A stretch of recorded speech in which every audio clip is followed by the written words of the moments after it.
So hey guys, welcome to all of you in your channel Shiksha Kshetra में। So guys, आज हम लेकर आए हैं 12th क्लास की पॉलिटिकल की फर्स्ट बुक का जो फर्स्ट चैप्टर है शीत युद्ध। उससे अति महत्वपूर्ण जो प्रश्न आते हैं एक एक मार्क्स के पेपरों में, सभी प्रश्नों का आज हम डिस्कस करने वाले हैं। तो आप अंत तक वीडियो में बने रहिए। सारे के सारे जो क्वेश्चंस आएंगे इस वीडियो से बाहर नहीं आने वाले एग्ज़ाम में। आप एंड टाइम पर जब आपका पॉलिटिकल का एग्ज़ाम हो, उसके जो क्वेश्चंस हो ऑब्जेक्टिव टाइप्स वाले, एमसीक्यूज़ वाले, आप मैच करके देख लीजिएगा। सारे क्वेश्चंस आपको यहीं से देखने को मिलेंगे। तो चलिए स्टार्ट करते हैं। मैं आपका दोस्त होस्ट एंड राहुल। तो चलिए स्टार्ट करते हैं।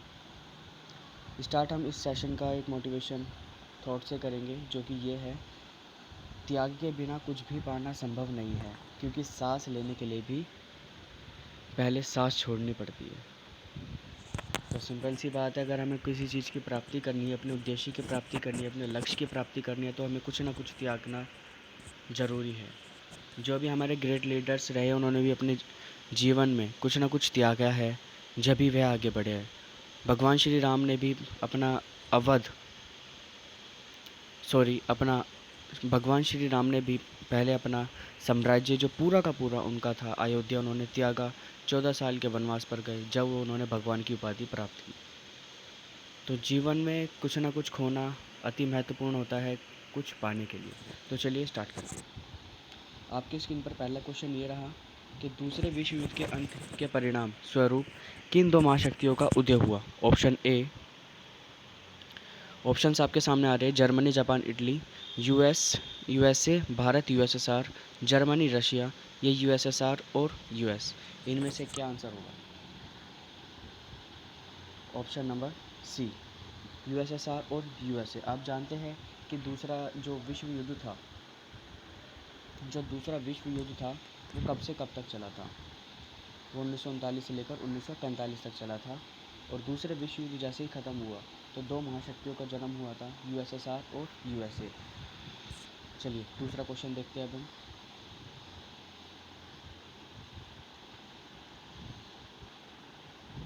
क्यूबा मिसाइल संकट पर हुई गोपनीय बैठक किस एजेंसी का प्रयोग किया गया था? यानी कि जब क्यूबा मिसाइल संकट हुआ तो यहाँ पर क्या है, एक गोपनीय बैठक हुई और इसके अंतर्गत एक मुख्य एजेंसी का प्रयोग किया गया। वो किसकी थी?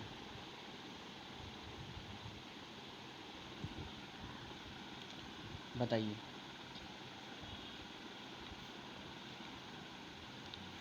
आपको याद आ रहा है?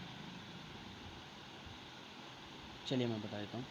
देखिए यहाँ 4 ऑप्शन लिख रखा है मैंने, CIA। ये आपको पूरा नहीं दिखाई दे रहा होगा, ये थोड़ा जब मैं टाइप कर रहा था, PPT बना रहा था, तो थोड़ी मिस्टेक हो गई थी।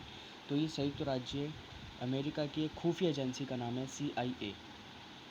ओके, तो इन्हीं की यहाँ पे खुफिया एजेंसी जो थी, इनके द्वारा एक गोपनीय बैठक की गई किस पे? क्यूबा मिसाइल संकट पर। चलिए नेक्स्ट क्वेश्चन की ओर बढ़ते हैं।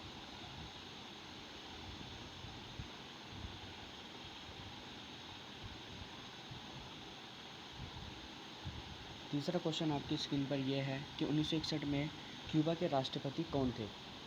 Barack Obama, Stephen Hawking, serial cast, John F Kennedy. तो सिंपल सी बात है, इनमें हमारा आंसर क्या होगा? Option D, John F Kennedy. चलिए नेक्स्ट क्वेश्चन की तरफ बढ़ते हैं। क्यूबा कैसा देश है? क्यूबा के बारे में पूछा गया कि क्यूबा जो एक कंट्री है जिसकी कैपिटल हवाना है, ये कहाँ पर पड़ता है और एक कैसा देश है? समंदर से टच है, महाद्वीप है, द्वीपीय देश है, इनमें से कोई नहीं। तो सिंपल सी बात है, समंदर से टच है लेकिन एक महासागरीय से टच है। ठीक है, ये हमारा ठीक हो सकता है, लेकिन जिस तरीके से बुक में लिखा है हम बुक वाले को मार्क करेंगे। एक महाद्वीप नहीं है, एक द्वीपीय देश है, बिल्कुल सही। एक क्या है? द्वीपीय देश है। ठीक है, ये कहाँ पड़ता है? ये नॉर्थ अमेरिका जो है, बिल्कुल उसके नीचे एक छोटा सा बिंदु है यहाँ क्यूबा, जिसकी कैपिटल क्या है? हवाना। ठीक है, तो हमारा ऑप्शन सी यहाँ पे करेक्ट आंसर होगा। चलिए नेक्स्ट क्वेश्चन की तरफ बढ़ते हैं अब हम। आशा करता हूँ आप सभी को ये क्वेश्चन समझ में आ रहे होंगे और समझ में आने भी चाहिए, इजी लैंग्वेज में लिख रखे हैं। पांचवा क्वेश्चन है, 1961 के समय सोवियत संघ के नेता कौन थे? 1961 के समय, ध्यान रखिएगा। ऑप्शन है निकिता क्रुश्चेव, सोवियत संघ के पूछे गए हैं। Jawaharlal Nehru, Vladimir Lenin, Mikhail Gorbachev. देखिए इसके अंदर जो आंसर होगा वो होगा निकिता खुश्चेव। ठीक है, जवाहरलाल नेहरू भारत के थे, व्लादिमीर लेनिन भी यूएसएसआर के थे, लेकिन वो बाद में आए थे। मिखाइल गोर्बाचेव भी वहाँ के राष्ट्रपति बने, लेकिन ये 80 के दशक के आसपास, 75 के दशक के आसपास आए थे। ठीक है, चलिए आगे बढ़ते हैं हम।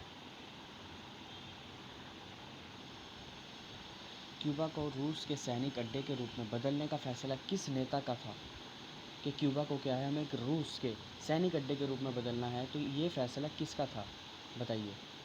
ऑप्शन रखते हैं आपके सामने, John F Kennedy, Vladimir Putin, Mikhail Gorbachev, Nikita Khrushchev.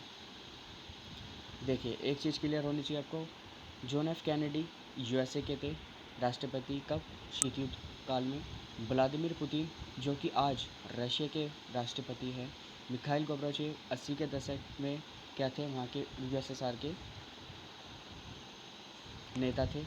और निकिता खुश्चेव जो कि शीत युद्ध काल में यानी कि 1961 के दौरान जो क्यूबा मिसाइल संकट हो रहा था, और यहाँ पे इन्होंने कहा था क्यूबा को एक सैनिक अड्डे के रूप में इस्तेमाल करना है रूस के लिए, तो इन्होंने आदेश दिया था निकिता खुश्चेव ने। तो राइट आंसर क्या हुआ, निकिता खुश्चेव। चलिए नेक्स्ट क्वेश्चन की तरफ बढ़ते हैं। नेक्स्ट क्वेश्चन है, क्यूबा में सोवियत क्योंकि हाँ, तो 7वां क्वेश्चन आपकी स्क्रीन पर है। ये थोड़ा टाइपिंग में मिस्टेक हो गई है मेरे से, लेकिन मैं आपको पूरा क्वेश्चंस बता रहा हूँ। अब थोड़ा प्रॉब्लम आए तो थोड़ा मैनेज कर लीजिएगा सभी के सभी। कि जो क्यूबा पर जब सोवियत संघ ने परमाणु हथियार तैनात कर दिए थे, तो इसकी भनक अमेरिका को कब लगी, कितने दिनों बाद लगी? किसको? अमेरिका को भनक जो है वो कितने दिनों बाद लगी इसकी भनक? तो अमेरिका को भनक इसकी कितने दिनों बाद लगी? देखिए ऑप्शंस आपके सामने है, 2 महीने बाद, 6 हफ्ते बाद, 3 हफ्ते बाद या 1 हफ्ते बाद। तो आंसर होगा इसके अंदर 3 हफ्ते बाद। क्या था, यूएसए को खबर मिली थी कि यूएसएसआर ने क्या है, क्यूबा जो कि हमारे थोड़ा नीचे ही पड़ता है, हमारे एक पड़ोस में ही है, बिल्कुल पास में ही है, तो यूएसएसआर ने अपने वहाँ पे सैनिक अड्डा बना लिया है। वहाँ परमाणु हथियार, तरह तरह की मिसाइल से तरह तरह की वहाँ पे सबमरीन्स भेज दी गई है, हथियार वगैरह भेज दिए गए। तो यूएसए को डर था कि लड़ाई वड़ाई होने वाली है शायद से। ठीक है, और हालांकि ऐसा कुछ नहीं था। और आपको ये पता है शीत युद्ध काल में महाशक्ति आमने सामने खड़ी हुई, लेकिन इनके बीच में चाटे की भी लड़ाई तक नहीं हुई थी। लड़ाई हुई थी तो इनके जो ग्रुप में जो शामिल देश थे उनके बीच में। ठीक है, तो चलिए नेक्स्ट क्वेश्चन की तरफ बढ़ते हैं। अगर प्रिंट में थोड़ा सा आपको टाइपिंग में या थोड़ा क्वेश्चंस में थोड़ा क्वेश्चन ना समझ में आए तो उसकी टेंशन मत लीजिएगा, यहाँ पे मैं क्वेश्चन बोल भी रहा हूँ। ठीक है, हो जाता है, टेक्निकल इशू होता है थोड़ा। 1961 के दौरान अमेरिका के राष्ट्रपति कौन थे? ऑप्शंस आपके सामने हैं, Fidel Castro, Kwame Nkrumah, Obama या जॉन एफ कैनेडी। मैंने अभी कई बार बताया है, 3 क्वेश्चन आ गए हमारे पास ऐसे अभी तक, 2-3, जिनमें मैंने बताया कि जॉन एफ कैनेडी क्या थे, यूएसए के राष्ट्रपति थे। ठीक है, चलिए नेक्स्ट क्वेश्चन की तरफ बढ़ते हैं। अब हम बहुत इंपॉर्टेंट क्वेश्चन है गाइज, ये एग्ज़ाम में हर टाइम पूछे जाते हैं। शीत युद्ध का चरम बिंदु क्या था बताइए। ऑप्शंस आपके सामने रखता हूँ, यूरोप, जर्मनी, क्यूबा मिसाइल संकट या फिर जापान। तो इनमें से कौन सा हो सकता है, सोचिए। बड़ा इजी क्वेश्चन है, बहुत इजी। मैं चाहता हूँ आप सभी बताएं। मैं टॉपिक वाइज लेकर चल रहा हूँ, आप अगर थोड़ा सा सोच रहे होंगे या आपने थोड़ा सा दिमाग लगाया होगा तो आप यूँ चुटके में आंसर दे देंगे इसका। तो आंसर है बिल्कुल इसका क्यूबा मिसाइल संकट। अभी तक हम क्यूबा के बारे में पढ़ते हुए आ रहे थे। क्यूबा मिसाइल संकट क्या है, इसका चरम बिंदु था। ठीक है, चलिए नेक्स्ट क्वेश्चन की तरफ बढ़ते हैं। प्रथम विश्व युद्ध कब हुआ? बहुत ईजी और इम्पोर्टेंट क्वेश्चन है। जो फर्स्ट वर्ल्ड वॉर हुआ वो कब हुआ? 1752 से 1730, 1863 से 1890, 1814 से 1914 से 1922, 1914 से 1919। ये 1919 लिखा है टाइपिंग में मिस्टेक।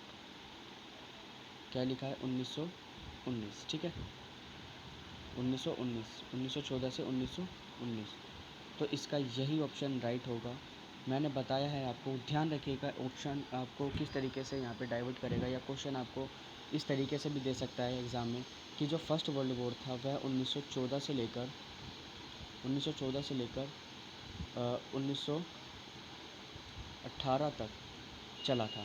ठीक है, अगर देखिए आपको ऑप्शंस दे दिए जाए, ए में क्या लिखा है 1914 से लेकर 1918, ऑप्शन बी 1914 से लेकर 1919, और ऑप्शन सी दे दे 1914 से 1922, या ऑप्शन डी दे दे कुछ और। तो ध्यान रखिएगा, जहाँ पर भी आए 1914 से 1918 वो टिक नहीं करना। अगर उसी के साथ एक और ऑप्शन दे रखा है 1914 से 1919, तो उसी को टिक करना है। ठीक है, किसको टिक करना है? उसी को टिक करना है यहाँ पर। अगर आपको दिया है 1919 से लेकर 14 टू 18, और इसी के साथ एक ऑप्शन है 1919 से 14 और 1919, ठीक, 1914 से 18, 1914 से 19, तो 19 वालों को हमें टिक करना है। अगर 19 वाला नहीं दिया, 18 वाला दिया, तो 18 वाले को टिक करेंगे। ठीक है, ये इंपॉर्टेंट क्वेश्चन है। एग्ज़ाम्स में जो एग्ज़ामिनर होते हैं वो आपको कंफ्यूज करने की कोशिश करते हैं। ठीक है, लेकिन सही तरीके से आपको चलना है। ये समझ में आ गया? चलिए नेक्स्ट क्वेश्चन की तरफ बढ़ते हैं। नेक्स्ट क्वेश्चन है, प्रथम विश्व युद्ध होने के क्या कारण थे? ये शायद आपकी बुक में भी सही से ना दिया हो, और आपको इसी चैनल पर क्या है, आपको बुक तक सीमित नहीं रखा जाएगा। बुक से बाहर की जो नॉलेज है वो भी दी जाएगी, कि हर एक पॉइंट के पीछे का बैकग्राउंड क्या था अच्छे से समझाया जाएगा। तो प्लीज़ पूरी वीडियो अच्छे से देखिए, अगर यहाँ तक आपने देखी है तो प्रथम विश्व युद्ध होने के क्या कारण थे? देखिए, पहला, भारत की आज़ादी के कारण पहला युद्ध हुआ। दुनिया में 2 बार में बैठ चुकी थी, मतलब दुनिया क्या थी, 2 भागों में बट चुकी थी। यहाँ पे भी थोड़ी मिस्टेक हुई है टाइपिंग में। जो दुनिया थी वो 2 भागों में बट चुकी थी। इसमें 2 भाग में बट चुकी थी। इस कारण से, या सैन्यवाद से, या इनमें से कोई नहीं। देखिए, हमारा सी आंसर जो है यहाँ पे, सी ऑप्शन बिल्कुल ठीक है, सैन्यवाद। सैन्यवाद क्या था यहाँ पर, क्या था, टाइम पीरियड ऐसा था कि यहाँ पर कई तरह की महामारी उत्पन्न हो रही थी और कई तरह की स्थिति डगमगा रही थी। तो यहाँ पर क्या था, सैन्यवाद को बढ़ावा दिया गया था। और जो सेकेंड वर्ल्ड वॉर हुआ था, यहाँ पे एक और चीज़ बता दूँ, सेकेंड वर्ल्ड वॉर जो हुआ था वह आर्थिक संकट की वजह से हुआ था, जो 1929 में हुआ था। कब हुआ था?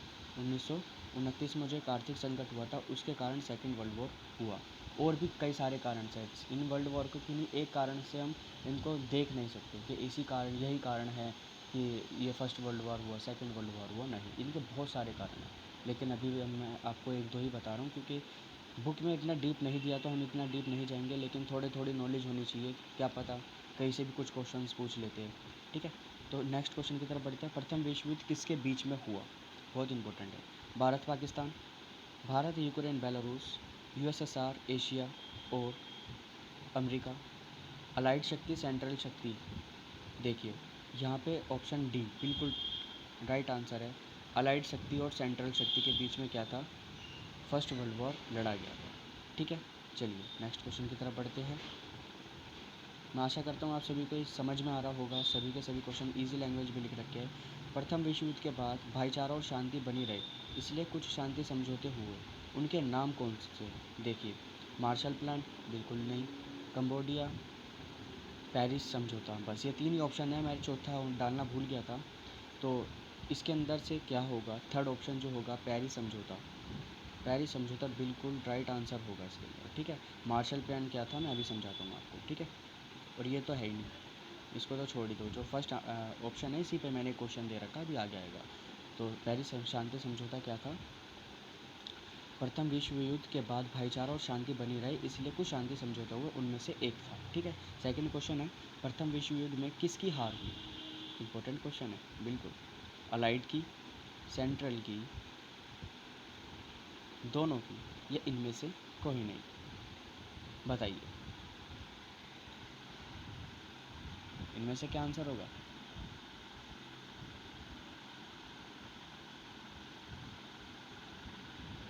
क्या आंसर होगा? चलिए, ये बड़ा इजी क्वेश्चन है, बहुत इजी क्वेश्चन है। ये मैं आपको ना होमवर्क के लिए देता हूँ, या आपको अगर ये पता हो तो सर्च करके आइएगा, और इसको ना कमेंट बॉक्स में, होमवर्क है ये, ठीक है, होमवर्क है ये, इसको आप कमेंट में लिखिएगा इस क्वेश्चन का आंसर। ध्यान रखिए, क्वेश्चन नंबर 14 है, इसका आंसर मैं लास्ट में बता के चले जाऊँगा। ठीक है, अच्छे से देखिएगा इसका आंसर क्या होगा, कुछ क्वेश्चंस आपके लिए भी। ठीक है, चलिए 15वें क्वेश्चन के, दूसरा विश्व युद्ध कब हुआ? बड़ा इजी क्वेश्चन है। 1935 से 1939, 1940 से लेकर 1948, 1939 से 1945, 1945 से 1991। देखिए इन पहला और दूसरा ऑप्शन तो बिल्कुल ही गलत है। थर्ड ऑप्शन यहाँ पे बिल्कुल हमारा सही है। सेकंड वर्ल्ड वॉर हुआ था 1939 से 1945, और जो 45 से 91 तक चला था ये था शीत युद्ध। ठीक, चलिए आगे बढ़ते हैं। दूसरा विश्व युद्ध किसके बीच में हुआ था?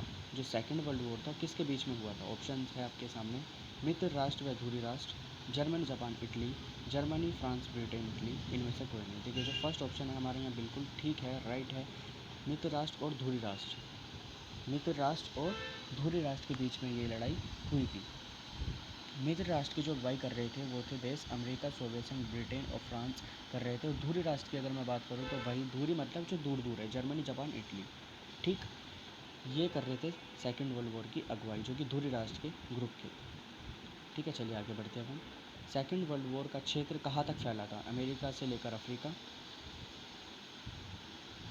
उत्तरी अमेरिका से लेकर दक्षिण अमेरिका और यूरोप, दक्षिणी पूर्व एशिया, चीन, बर्मा, भारत के पूर्वोत्तर हिस्सों तक, श्रीलंका, भारत, पाकिस्तान, अफगानिस्तान, ईरान, इराक। देखिए हमारा सी ऑप्शन जो होगा यहाँ पे बिल्कुल ठीक होगा।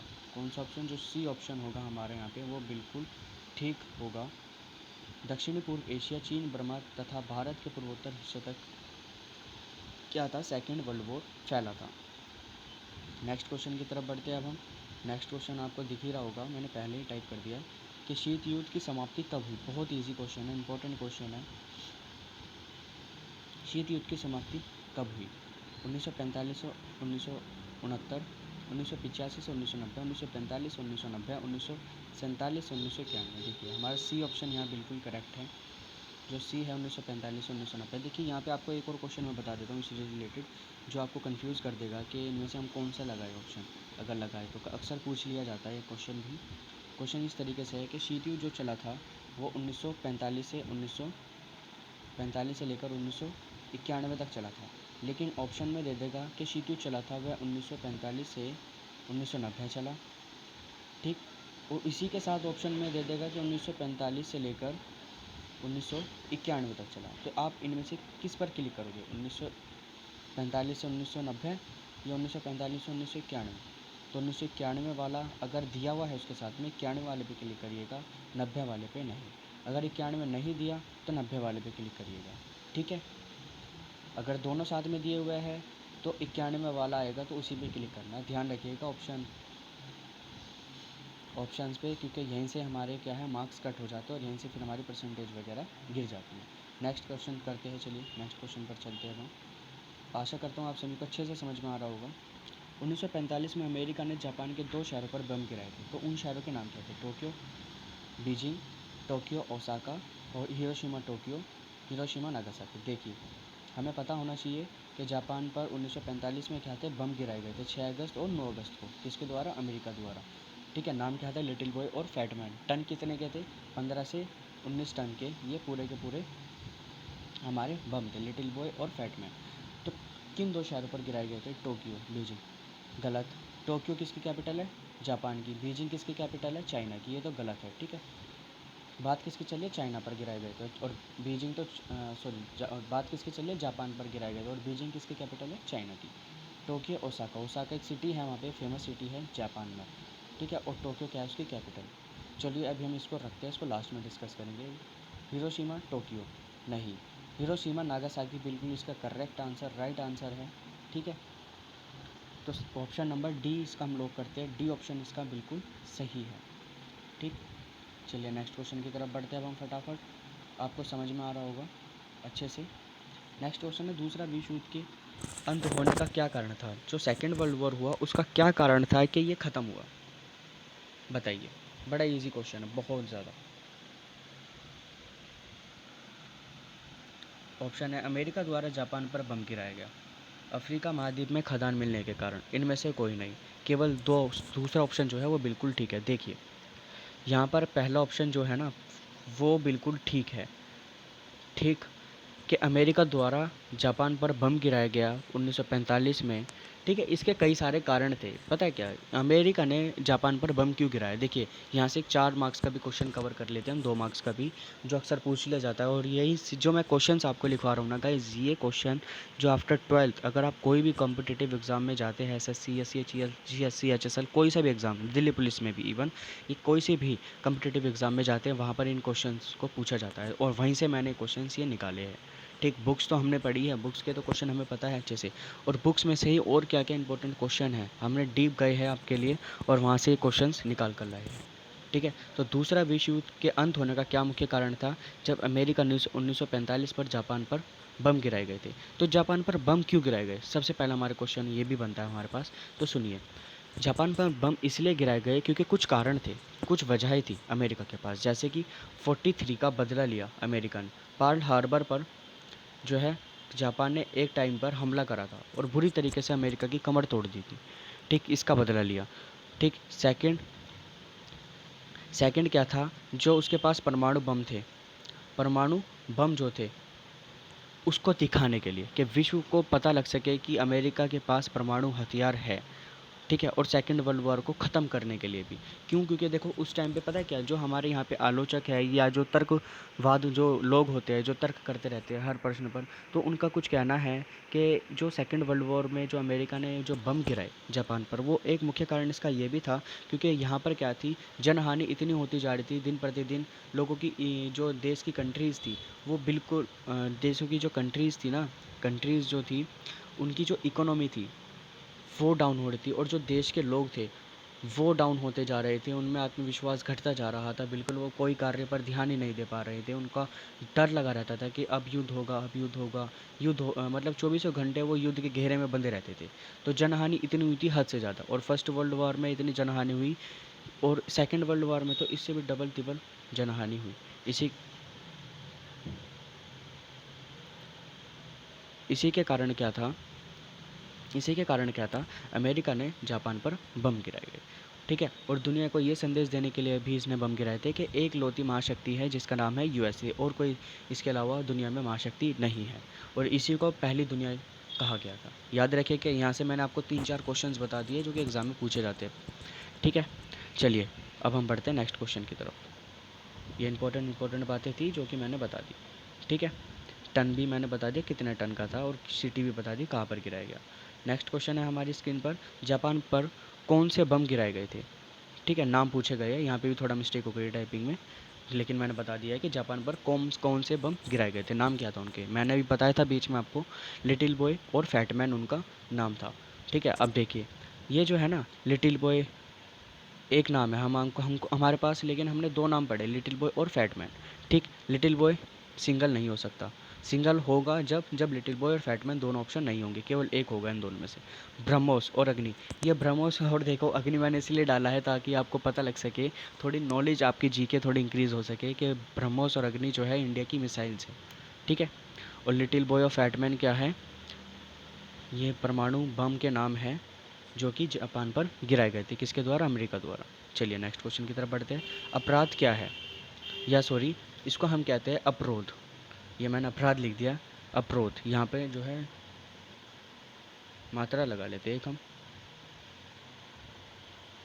ठीक, यहाँ लिख देता हूँ, चलिए मैं, अपरोध। अपरोध क्या है? अपरोध क्या है? देखिए ऑप्शन, देखिए आपके सामने है, रोक और संतुलन। क्या है? रोक और संतुलन, सच्चाई तथा दिव्यता, शीत युद्ध का कारण, विश्व युद्ध वंश। केवल बी और सी आंसर सही है। देखिए इनमें से कोई से भी आंसर सही नहीं है, मैं अगर हकीकत कहूँ तो हमारा जो आंसर है वो बिल्कुल वन, जो ऑप्शन ए है वो बिल्कुल राइट आंसर है, रोक और संतुलन। ठीक, यानी कि हथियारों को नाकाम करने की कोशिश। ठीक है, हथियारों पर संतुलन और रोक लगाने को ही अपरोध कहा गया था। चलिए आगे बढ़ते हैं। महाशक्तियों, देखिए यहाँ पे ये क्वेश्चन है कि जो महाशक्तियाँ थी ना, उनके गठबंधन के कारण संगठन के कारण ये कुछ कुछ ग्रुप्स बना रही थी अपने, एक ऑर्गेनाइजेशन, एक संस्था या एक संगठन बना रही थी। तो इनके कारण क्या है, दुनिया दो भागों में बट चुकी थी। मैंने बताया पहली दुनिया दूसरी दुनिया, अभी बीच में बताया था शायद से, लेकिन अब ध्यान से सुन लेना, पहली दुनिया और दूसरी दुनिया में बट चुकी थी, जो हमारा पूरी दुनिया थी महाशक्तियों के कारण। ठीक है, तो इनका विभाजन होना कहाँ से शुरू हुआ, यानी कि ये जो बटनी चालू हुए पहली दुनिया दूसरी दुनिया में, ये कहाँ से, क्वेश्चन आया होगा आपके दिमाग में ये कभी ना कभी, कई कंट्रीज़ कहाँ से डिवाइड होना चालू हुई। ऑप्शन अफ्रीका ए, उत्तरी अमेरिका, दक्षिण अमेरिका, यूरोप, एशिया। देखिए आंसर यहाँ पे जो होगा ना वो यूरोप होगा। क्यों? क्योंकि यूरोप ही एकमात्र ऐसा महाद्वीप है या एक ऐसी जगह है जहाँ पर शीत युद्ध का सबसे ज़्यादा प्रभाव पड़ा था। ठीक है, क्योंकि यहाँ पर जो यूरोप था ना, यूरोप में ही अखाड़ा बना था शीत युद्ध का। यहाँ पे बर्लिन का केस आया था हमारे पास, और भी बहुत सारे केसेस थे हमारे यहाँ पे। ठीक है, बर्लिन दो भागों में से डिवाइड हो गया था। बर्लिन जो जिसकी जो जर्मनी की कैपिटल है बर्लिन। ठीक है, 61 में क्या था, वहाँ पे दीवार खड़ी की गई थी।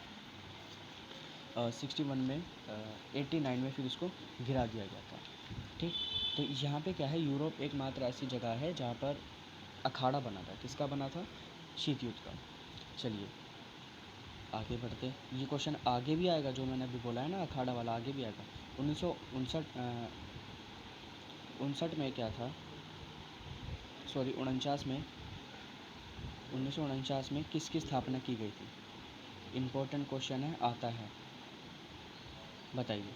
चार ऑप्शन आपके सामने हैं, नाटो, सीटो, सेंटो और वार्सा पैक्ट। ठीक, देखो नाटो की यहाँ पे स्थापना की गई थी कब? 1949 में। 1949 में क्या है, नाटो की स्थापना की गई थी। नाटो की फुल फॉर्म क्या है वो भी मैं आपको बता देता हूँ, north Atlantic Treaty Organization.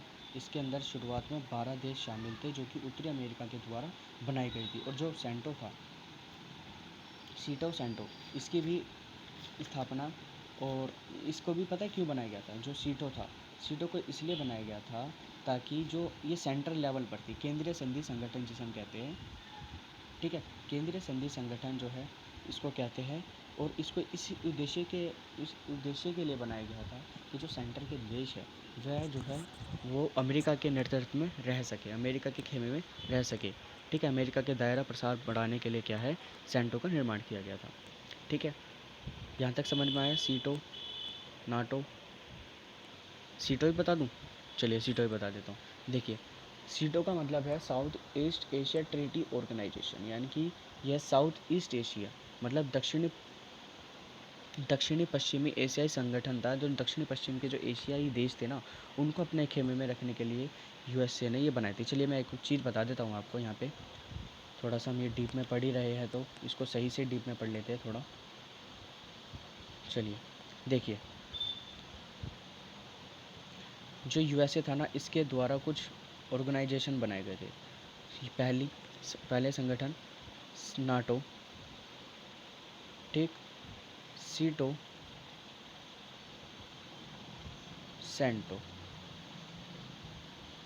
CentOS, ये तीन जो थे, यानी कि North Atlantic Treaty Organization, South East Asia Treaty Organization, central east मतलब केंद्रीय संधि संगठन, सेंटो को कहते हैं केंद्रीय संधि संगठन। ठीक है, दक्षिणी पश्चिमी संधि संगठन, उत्तरी अटलांटिक ट्रीटी ऑर्गेनाइजेशन। ठीक है, तो ये तीन संधियाँ थी जो कि किसके द्वारा, यूएसए के द्वारा बनाई गई। अब देखिए मैं एक और चीज़ बता देता हूँ आपको, रशिया। अब देखो रशिया ने भी कुछ ना कुछ बनाया होगा। शीत युद्ध पता है आपके, दो देशों के बीच की लड़ाई थी, एक रशिया के और एक जापान के। गलत बोल रहा हूँ एक रशिया यानी कि यूएसएसआर और एक यूएसए के, इन दोनों के बीच की लड़ाई की थी। चलिए देखिए मैं क्या बताना चाह रहा था आपको, यूएसएसआर।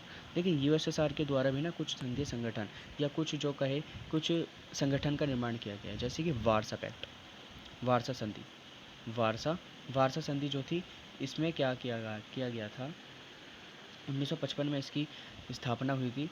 और जो वार्सा पैक्ट था ना, यानी कि जो वार्सा संधि थी, देखिए मैं ना अभी आपको कुछ एक दो चीज़ और बताऊंगा नई नई। ठीक है, जो इनके एक आधा नाम भी थे, जैसे कि सेंटो मैंने बताया, सेंटो को एक नाम से और कहा जाता है बगदाद पैक्ट। ठीक है, बगदाद पैक्ट। और जो वार्सा पैक्ट है इसे मनीला पैक्ट भी कहा जाता है। ठीक है, इनके नाम ध्यान रखिए, एग्ज़ाम में पूछते हैं। ठीक है, जब हम पढ़ रहे थे 12th क्लास में 18 में क्वेश्चन आया था ऐसे ही कि वार्सा पैक्ट और वारसा एक्ट को किस नाम से, अन्य नाम से जाना जाता है? तो नाम है मनीला, मनीला, ठीक है। 1955 में ये बना था।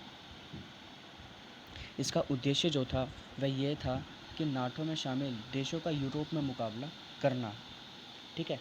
इसका उद्देश्य था मेन। चलिए, बहुत डिस्कस कर लिया हमने इस क्वेश्चन के ऊपर, अब आगे चलते हैं। आगे भी हमारे पास, अब मैं यहाँ पे जो इंपॉर्टेंट क्वेश्चन है ना गाइस, जो नेक्स्ट स्लाइड में आने वाले हैं वो क्वेश्चन इस तरीके के हैं, जैसे कि आपसे पूछ लिया जाता है एग्ज़ाम्स में कि एक लाइन में उत्तर दीजिए या 2 शब्दों में उत्तर दीजिए, ऑप्शंस नहीं दिए हुए होते। तो वैसे क्वेश्चंस आपके लिए मैं लेकर आया हूँ। क्वेश्चन नंबर देखिए 25, 26, 27, 28, 29, 30, 31। यहाँ पे कुछ नंबरिंग मिस्टेक होगी ना, तो आप नंबर डाल लीजिएगा, मैं बता दूंगा कहाँ पर होगी। जैसे बर्लिन दीवार गिरी, ये 34वें नंबर का क्वेश्चन है, ठीक है। तो चलिए इन क्वेश्चंस को हम अच्छे से डीपली जाते हैं और डिस्कस करते हैं। पहला क्वेश्चन देखिए, महाशक्तियों की तनातनी का मुख्य अखाड़ा कहाँ बना? मैंने अभी बताया था आपको, यूरोप, ठीक, वहीं से विभाजन चालू हुआ था। सीटो की फुल फॉर्म क्या है? South East Asia Treaty Organization. CENTO की फुल फॉर्म क्या है? सेंटो, CENTO, यानी कि केंद्रीय संधि संगठन, ठीक है। शीत युद्ध के दौरान चीन और सोवियत संघ में युद्ध कब हुआ? देखिए क्वेश्चन यहाँ से डीप पूछा गया है कि हमने देखा था कि दोनों जो अमेरिका और USSR थे, इन दोनों के खेमों के बीच में लड़ाई हुई थी। जो चाइना और जो इसकी USSR की, इन दोनों की विचारधारा बिल्कुल सेम थी, ठीक है। और अमेरिका की और चीन की अलग अलग थी। तो ये देखिए, दो विचारधारा वाले देश आपस में लड़ रहे हैं। कितना बड़ा क्वेश्चन है ये, ठीक है, कि दो विचारधारा वाले देश जो आपस में लड़ रहे हैं वह कब लड़े, यानी कि शीत युद्ध के दौरान रशिया या यानी कि USSR और चीन के बीच में एक छोटा सा युद्ध हुआ, वो कब हुआ? यह भूभाग तथा आधिपत्य को लेकर एक छोटा सा युद्ध था, जो कि 69 में हुआ था। 1969 में यह युद्ध हुआ था, ठीक है। गुट निरपेक्षता आंदोलन क्या था? गुट निरपेक्ष मतलब ये तीसरी दुनिया के देश थे जिनका कहना था कि हम दोनों में से किसी भी गुट में शामिल नहीं होंगे, हम अपना अलग ही गुट बनाएंगे जिसका नाम होगा गुट निरपेक्ष, यानी कि दोनों गुटों से अलग रहने वाला एक संगठन, ठीक। महाशक्तियों को देखिए, यहाँ पे क्वेश्चन 13 जो है इसमें थोड़ा सा मिस्टेक हो गई है लिखने में, माफ़ कीजिएगा, हो जाता है, इंसानों से गलती होती है, हमसे भी हो ही जाती है, कोई नहीं। कि महाशक्तियों को अपना वोट बनाने की ज़रूरत क्यों पड़ी? देखिए क्वेश्चन ये कहना चाहता है कि जो महाशक्तियाँ थी, इनको अपने संगठन बनाने की या छोटे छोटे देशों को बनाने, अपने साथ लाने की क्या ज़रूरत थी, ठीक है। क्वेश्चन ये कह रहा है, तो क्या क्या ज़रूरत थी? देखिए मैं बता देता हूँ। सबसे पहला, हम क्या है, छोटे देशों के साथ मिलकर या जब महाशक्ति अपने संगठन बनाती है दूसरे देशों के साथ, तो कुछ कुछ महत्वपूर्ण मुद्दों पर हमें फोकस करना चाहिए, जैसे कि महत्वपूर्ण संसाधनों के रूप में, ठीक, संगठन बनाए और देशों के साथ दोस्ती की अपने खेमों में लाए, भू क्षेत्र के लिए, ठीक है, सैनिक ठिकानों के लिए और आर्थिक मदद के लिए, ठीक। ये मैं क्वेश्चन आपको, जब मैं आपको 4 या 6 मार्क्स के क्वेश्चन की प्रैक्टिस कराऊंगा, या आपका क्वेश्चन वहाँ पर भी आएगा, ठीक है। तो इसमें कोई ज़्यादा डीप में जाने की वाली कोशिश ना करें, ठीक है। चलिए नेक्स्ट क्वेश्चन की तरफ बढ़ते हैं। 31, किन्हीं दो शीत युद्ध के दायरों के बारे में बताइए। जहाँ पे क्वेश्चन पूछा गया है शीत युद्ध के दायरे, तो यहाँ में बताना है। सबसे पहला देखिए,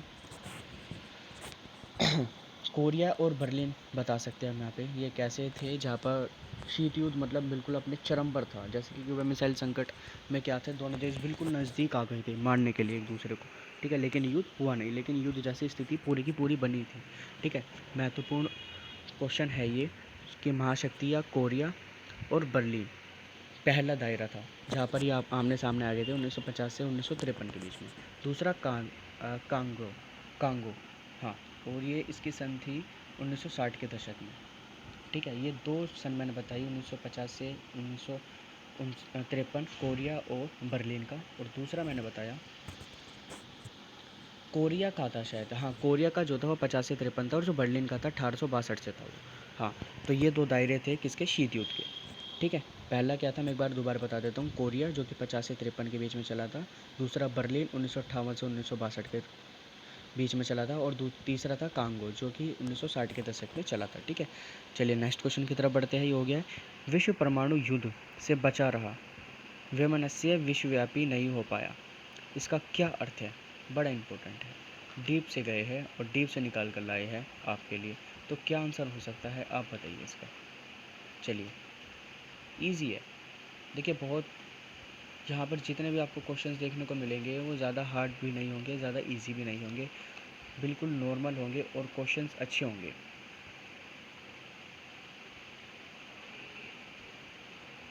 ये कह रहा है कि विश्व परमाणु युद्ध से बचा रहा और वैमनस्य विश्वव्यापी नहीं हो पाया। मतलब जो शीत युद्ध था ये क्या था, परमाणु युद्ध से बचा रहा, स्थिति आई लेकिन हुआ नहीं। इसका मतलब क्या है, कोरिया, वियतनाम, अफगानिस्तान जैसे और ये हमारे बर्लिन जैसे क्यूबा मिसाइल संकट, ये जो हमारे दायरे थे ना, यहाँ पर पूरी की पूरी दोनों महाशक्तियाँ आमने सामने खड़ी हुई थी, गन लेकर, अपने बंदूक लेकर, ठीक है, सब मतलब लोड वोड करके अपना सामान लेकर ये खड़ी हुई थी। लेकिन स्थिति ऐसी ऐसी कि युद्ध होगा लेकिन युद्ध हुआ नहीं।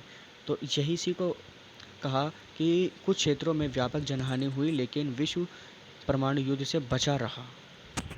व्यापक जनहानि तो हुई लेकिन विश्व युद्ध से बचा रहा, ठीक है, थर्ड वर्ल्ड वॉर से। तो वो एक ही चीज़ कहना चाहता है। ऑप्शंस में आपको देख देगा कि कोरिया, वियतनाम, अफगानिस्तान के कारण, या फिर कांगो, बर्लिन वगैरह, कुछ ऑप्शंस ऐसे करके दे देगा। ऑप्शंस तो नहीं देगा मेरे माइंड में, या कुछ लाइन में, एक लाइन में आंसर पूछेगा।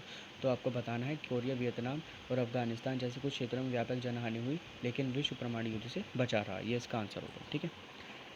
क्वेश्चन नंबर 33, मार्शल प्लान कब आया। देखो जो मार्शल प्लान था ना, इसका क्या मतलब है, ठीक है, सबसे पहले, और ये कब आया और किसके लिए आया था। देखो मार्शल प्लान जो था यह पश्चिमी यूरोप के पुनर्निर्माण में अमेरिका की सहायता थी, यानी कि यूरोप के पुनर्निर्माण के लिए ये आया था और अमेरिका की सहायता के द्वारा आया था मार्शल प्लान जो था, ठीक है। कब आया था, 1900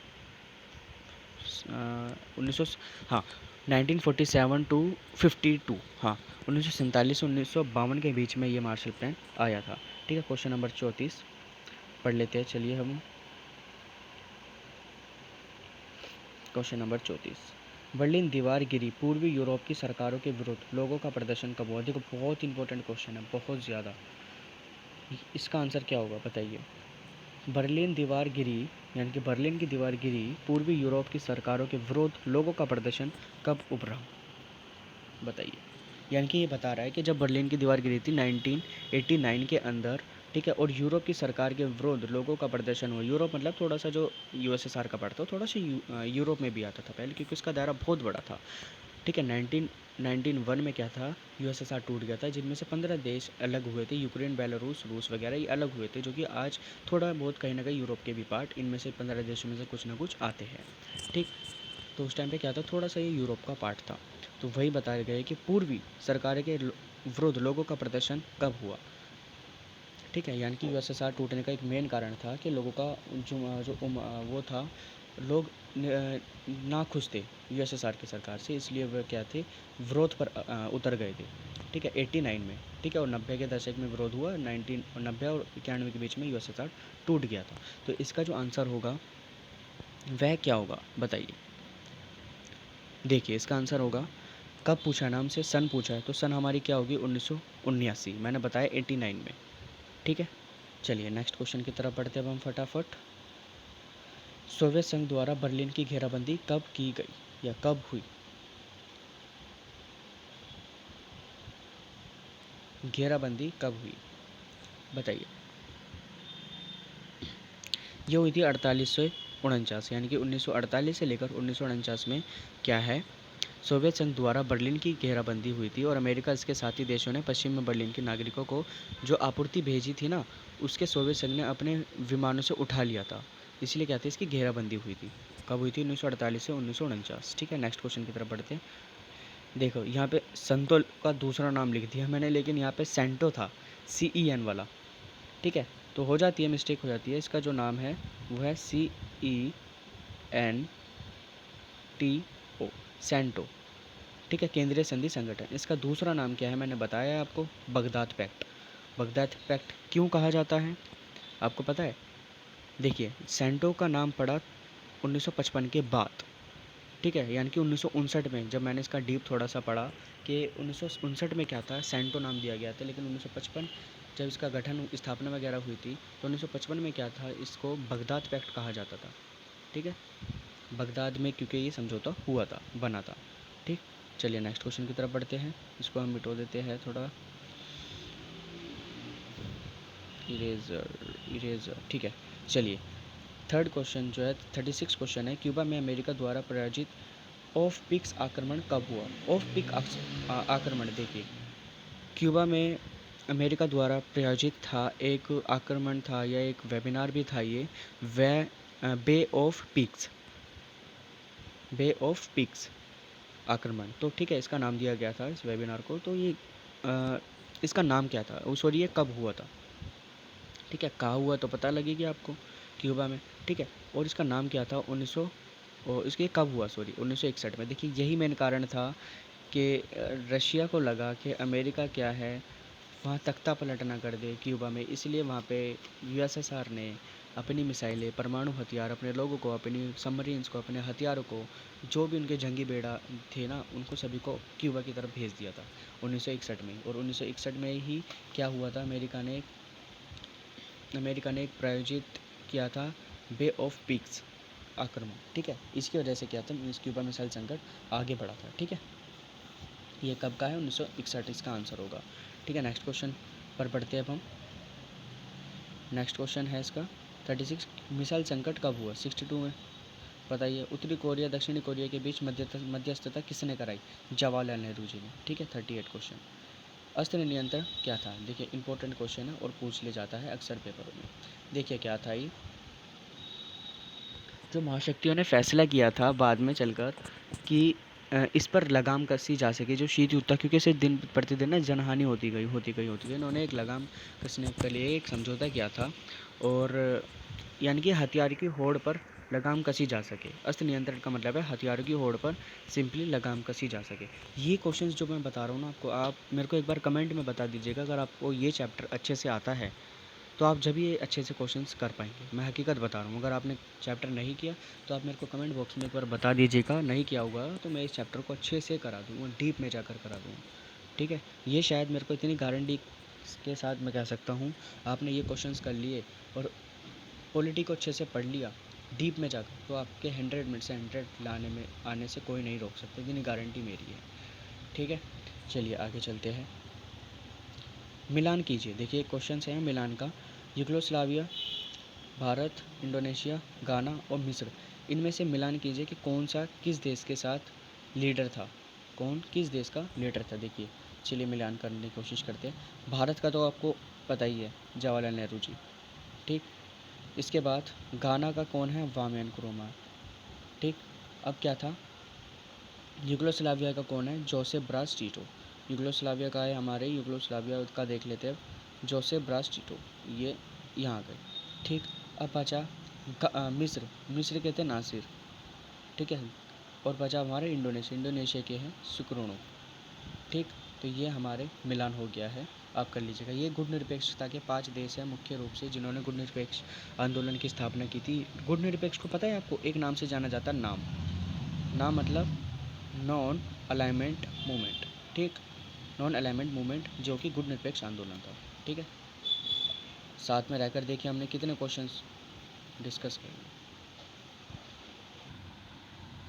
चलिए अब हम आगे चलते हैं, ऐसे ही क्वेश्चंस हम डिस्कस करते रहेंगे। ठीक है, चलिए क्वेश्चन है, अब ये ऑप्शंस वाले देखिएगा, गुट निरपेक्ष का पहला सम्मेलन कब हुआ, इम्पोर्टेंट है। ठीक है, अब देखिए यहाँ पे एक और क्वेश्चन मैं आपको बता देता हूँ। 1956, यहाँ पे ऑप्शन नहीं डाला मैंने जानबूझ के, क्योंकि वो समझाना है मुझको। 1956 में जो थी बैठक हुई थी मुख्य रूप से 3 देशों के बीच में, जिन देशों का नाम था यूगोस्लाविया, भारत और मिस्र। ये 3 देश थे, भारत और यूगोस्लाविया और मिस्र। यूगोस्लाविया और मिस्र, ये 3 देश थे। देखिए गुट निरपेक्ष जो आंदोलन था ना, नाम, एक ट्रिक बता रहा हूँ, आई का स्क्वायर, ठीक है, यू आई का स्क्वायर,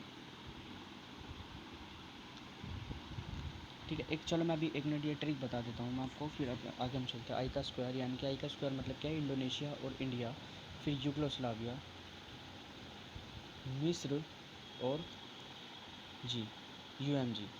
ठीक, आई का स्क्वायर UMG क्या है? आई का स्क्वायर UMG एक ट्रिक है गुट निरपेक्ष आंदोलन के देशों को याद करने की। आई का स्क्वायर मतलब डबल आई मतलब इंडिया और इंडोनेशिया, यूगोस्लाविया, M से मिस्र, G से घाना।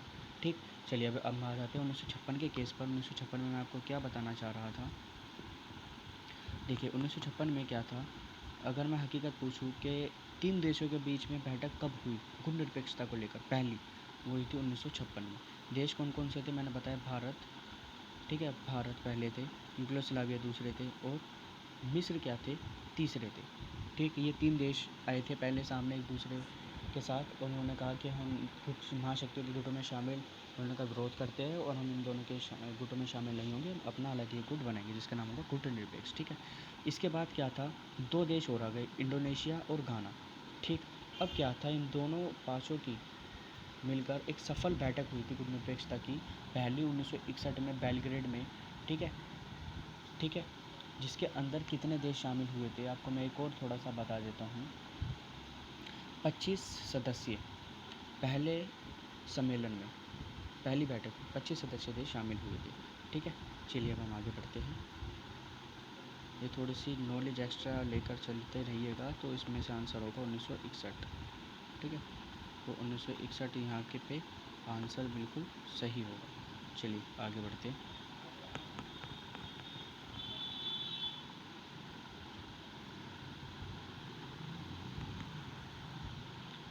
चलिए, अमेरिका में स्वतंत्रता की लड़ाई कब लड़ी गई?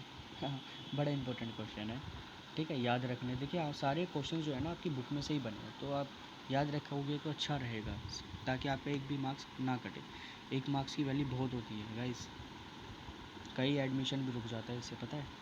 अमेरिका में स्वतंत्रता की लड़ाई कब लड़ी गई थी? ऑप्शंस मैं आपको दे देता हूँ पहले, फिर हम डिस्कस करेंगे थोड़ा सा। 1987 आंसर होगा, 1987। देखिए पहला आया 1453 गलत, 1751 गलत, 1788 गलत, 1787 में क्या थी, अमेरिका स्वतंत्रता की लड़ाई हुई थी अमेरिका के अंदर। ठीक है, चलिए नेक्स्ट क्वेश्चन की तरफ बढ़ते हैं। 42 क्वेश्चन कह रहा है कि towards a new trade policy for development report कब प्रस्तुत की गई? अल्प विकसित देशों के लिए थी ये, जिसके अंदर वो था ये United nation framework on trade and development account में हुई थी ये, ऐसी कुछ थी। वैश्विक व्यापार प्रणाली में सुधार के उद्देश्य के लिए ये जो थी एक आई थी रिपोर्ट। ये कब आई थी? ये आई थी 1972 में। देखिए ऑप्शन में देखते हैं 1972 है या नहीं। ठीक है, पहला क्या कह रहा है 1955 गलत है, 65 भी गलत है। 65 में क्या हुआ था, युद्ध हुआ था। 75 में क्या थी, आपातकाल लगी थी हमारी। ये ऑप्शन से देखिए मैंने पता है क्या कैसे ऑप्शन रख रखे ताकि पॉलिटिकल के ये हमारी दूसरी बुक्स के भी मैंने कुछ यहाँ पे सन ले रखी है, ताकि आपको थोड़ा सा पता लग सके कि 65 में क्या हुआ था, 55 में क्या हुआ था। 55 में तो आपको पता ही है हमारे जो वारसा एक्ट वगैरह ये सारे कुछ बने थे। ठीक है, और 65 में लड़ाई हुई थी हमारी पाकिस्तान के साथ। 72 में क्या है, हमारा ये रिपोर्ट आई थी, रिपोर्ट प्रस्तुत की गई थी, जो क्वेश्चन पूछा गया तो उसका सी ऑप्शन बिल्कुल करेक्ट होगा। ठीक है, और जो डी ऑप्शन है यहाँ पर क्या था, हमारे इंडिया में आपातकाल लगी थी, इमरजेंसी लगी थी। इमरजेंसी लगी थी कब? 25 जून 1975 में इंदिरा गांधी ने लगवाई थी। ठीक है, पूरी बुक को हम अच्छे से करने वाले, दोनों बुकों को, और साथ ही साथ हम हिस्ट्री, पॉलिटी, ज्योग्राफी और कुछ जो हिस्ट्री, पॉलिटी, ज्योग्राफी हमारी मेन रहेगी, और थोड़े हम यहाँ पे इकोनॉमिक्स को भी थोड़ा सा कवर करने की कोशिश करेंगे साथ ही साथ।